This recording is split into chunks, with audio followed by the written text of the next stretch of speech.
ಭಾಗ್ಯಲಕ್ಷ್ಮಿ ಬಾರಮ್ಮ.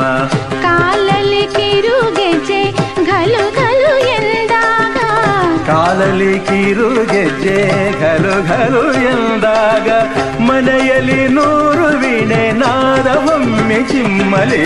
ಲಕ್ಷ್ಮೀ ಬಾರಮ್ಮ, ಭಾಗ್ಯಲಕ್ಷ್ಮಿ ಬಾರಮ್ಮ, ಬೆಳಗನು ಮನೆಯನ್ನು ಸಿರಿದೇವಿಯೇ.